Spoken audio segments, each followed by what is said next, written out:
గిరిపుత్రులు గజగజ వణికిపోతున్నారు. ఏనుగులు ఎక్కడ తొక్కి చంపేస్తానని ప్రాణాలు అరచేత పెట్టుకుని బ్రతుకుతున్నారు.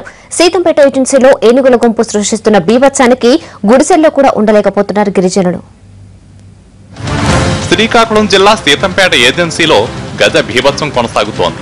తాజాగా 4 ఏనుగుల గుంపు ఓళ్ల మీద దండయాత్ర చేస్తోంది. పంట పొలాలను నాశనం చేస్తున్న ఏనుగులు ఇళ్ల మీద కూడా దాడి చేసి గుడిసెలు కూల్చేస్తున్నాయి.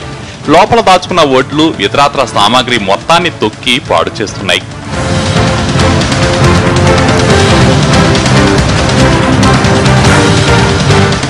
వారం రోజులుగా 4 ఏనుగులు సీతంపేట మండలంలో తిరుగుతూ పంటలను నాశనం చేస్తున్నాయి.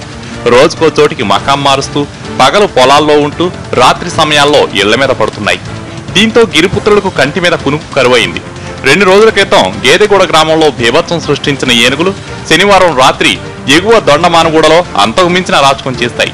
జీడి మామిడి తోటతో పాటు అరటి, చెరకు, పైనాపిల్ తోటలను ధ్వంసం చేస్తాయి. ఎప్పుడు ఎక్కడ ఉంటాయో తెలియక పొలాలకు వెళ్లాలంటేనే భయపడిపోతున్నారు గిరిజనులు. ఏనుగులు రాత్రి నుంచి ఇక్కడే తిష్టవేసి ఉన్నాయి. అయితే ఏనుగుల వల్ల ప్రతి ఒక్కరు కంటి మీద కునుకు లేకుండా ఉంది. ఎందుకంటే ఇవి ఏ ప్రాణ నష్టం చేస్తాయని ఇప్పటి వరకు ప్రాణ నష్టం అయితే జరగలేదు, కానీ ఆస్తి నష్టం మాత్రం జరిగింది. పంటలన్నీ నాశనం చేశాయి. కానీ ఈ ఏనుగుల వల్ల ప్రతి ఒక్కరు జడిసి భయందోళనతో ఉన్నారు. ఈ ఏనుగులు మహా కోపంతో ఉన్నాయి. ఎవరైనా అంటే గతసారి ఎన్నో ప్రాణ నష్టం జరిగించాయి. అందువలన ప్రతి ఒక్కరు ఇదేదో చూద్దామని ఆశ్చర్యంతో వస్తున్నారు. పక్క నుంచి విలేజ్ నుంచి సిటీ నుంచి వస్తున్నారు, కానీ ఇంతవరకు అధికారులు మాత్రం రాలేదు. గ్రామాల శివాలలోకి వచ్చినప్పుడు ఏనుగులు చేసే ఘీంకారాలతో హడలిపోతున్నారు జనం. అవి ఊర్లోకి వచ్చే సమయంలోనైతే ప్రాణ భయంతో పరుగులు పెడుతున్నారు. తీరా ఆ గుంపు వెళ్లిపోయిన తర్వాత చూస్తే జరగాల్సిన నష్టం అప్పటికే జరిగిపోతోంది. పగటిపూట వాటిని కనిపెట్టుకుని ఉంటున్నా రాత్రిపూట ఎక్కడ దండెత్తుతాయోనని భయపడి క్షణమొక యుగంగా కాలం వెళ్లదీస్తున్నారు.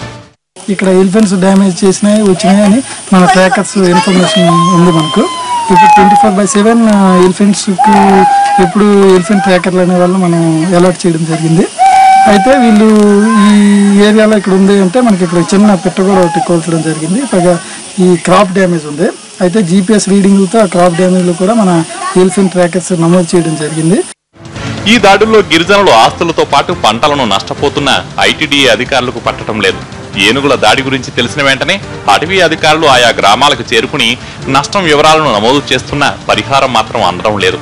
తాజాగా ఓళ్ల మీద పడ్డ ఏనుగులను తరిమి కొట్టి వెంటనే పరిహారం ఇప్పించాలంటూ లెఫ్ట్ పార్టీల ఆధ్వర్యంలో ఆందోళనకు సిద్ధమవుతున్నారు గిరిజనులు.